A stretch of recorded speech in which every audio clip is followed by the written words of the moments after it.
Baiklah, di sini saya akan mempresentasikan mind map tentang akuntabilitas. Akuntabilitas merujuk pada kewajiban setiap individu, kelompok, atau institusi untuk memenuhi tanggung jawab yang menjadi amanahnya, yaitu menjaminnya terwujudnya nilai-nilai publik. Langsung saja kita ke konsep akuntabilitas. Yang pertama, ada aspek-aspek akuntabilitas. Pada aspek ini terbagi menjadi 5. Yang pertama, relationship, yaitu sebuah hubungan antar dua pihak, individu atau kelompok atau institusi dengan masyarakat atau negara. Yang kedua, result oriented, yaitu berorientasi pada hasil, di mana hasil yang diharapkan yaitu aparat pemerintah yang bertanggung jawab, adil, dan inovatif. Selanjutnya ada pelaporan, di mana laporan di sini adalah laporan kinerja, baik itu dari individu ataupun institusi. Selanjutnya, konsekuensi. Pasti ada konsekuensi yang didapat, baik itu sanksi maupun penghargaan. Selanjutnya, memperbaiki kinerja, di mana memperbaiki kinerja PNS dalam memberikan pelayanan kepada masyarakat. Kemudian kita lanjut akuntabilitas publik.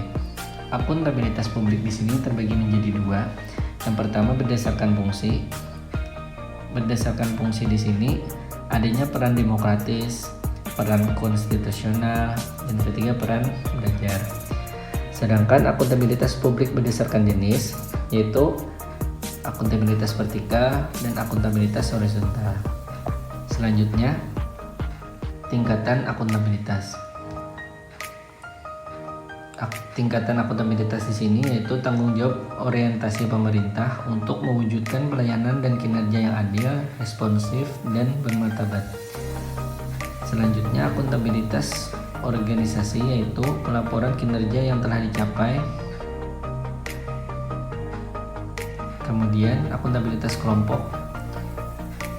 Kinerja sebuah instansi biasanya dilakukan atas kerjasama kelompok. Kemudian akuntabilitas individu yaitu hubungan antara individu dengan lingkungan kerjanya, misalnya seperti PNS dengan instansinya. Dan yang terakhir, akuntabilitas personal, yaitu nilai-nilai yang ada pada diri seseorang seperti kejujuran, integritas, moral, dan etika.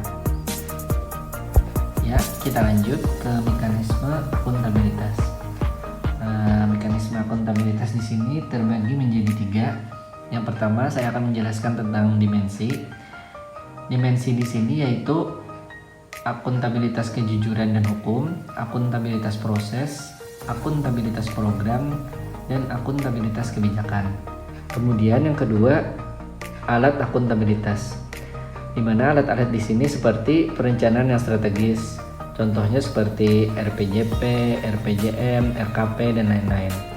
Kemudian yang ketiga, lingkungan kerja, di mana lingkungan kerja yang dimaksud adalah dengan cara kepemimpinan, integritas, keadilan, transparansi, tanggung jawab, kepercayaan, keseimbangan, kejelasan, dan konsisten. Ya, langsung saja kita lanjut ke akuntabilitas dalam konteks.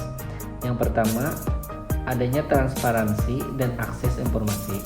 Yang kedua, praktek kecurangan dan perilaku korup. Yang ketiga, penggunaan sumber daya milik negara. Yang keempat, penyimpanan penggunaan data informasi pemerintah. Dan kelima, konflik kepentingan. Ya, selanjutnya PNS yang akuntabel. Bagaimanakah PNS yang akuntabel itu? Yang pertama, kita lihat dulu dari segi perilaku PNS. Perilaku di sini harus sesuai dengan kode etik. Perilaku terkait transparansi, perilaku tidak curang dan koruptif, bertanggung jawab terhadap penggunaan sumber daya negara, dan perilaku berkaitan konflik kepentingan. Lalu kita lihat lagi dari prinsip profesi ASN. Dengan melandasi nilai dasar kode etik perilaku, komitmen dan tanggung jawab, jaminan perlindungan hukum dan melaksanakan tugas, dan yang terakhir yaitu profesionalitas jabatan.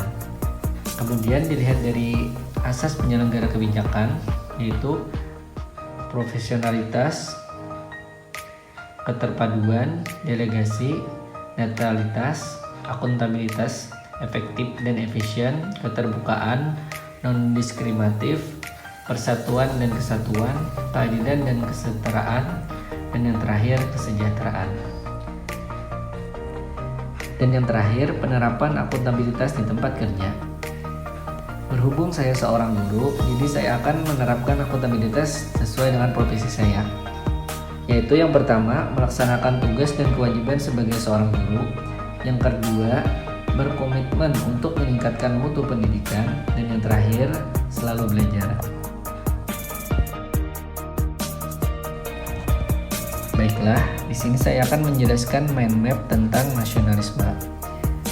Langsung saja ke definisi nasionalisme. Nasionalisme adalah manifestasi kesadaran nasional yang mengandung cita-cita dan pendorong bagi suatu bangsa untuk membangun dirinya maupun lingkungan masyarakat, bangsa, dan negaranya. Baiklah, selanjutnya saya akan menjelaskan penerapan nilai nasionalisme berdasarkan Pancasila. Penerapan nilai nasionalisme berdasarkan Pancasila yaitu pada sila ke-1, menjadikan nilai-nilai moral ketuhanan sebagai landasan pengelola kehidupan. Penerapan pada sila kedua, harus terus-menerus mengutamakan kebersamaan dalam kebaikan. Pada sila ketiga, hidup rukun meski dengan latar belakang ras, suku, agama yang berbeda. Pada sila keempat, semangat musyawarah untuk mencapai kesepakatan bersama. Pada sila kelima, mewujudkan keadilan dalam hal kesejahteraan kepada masyarakat.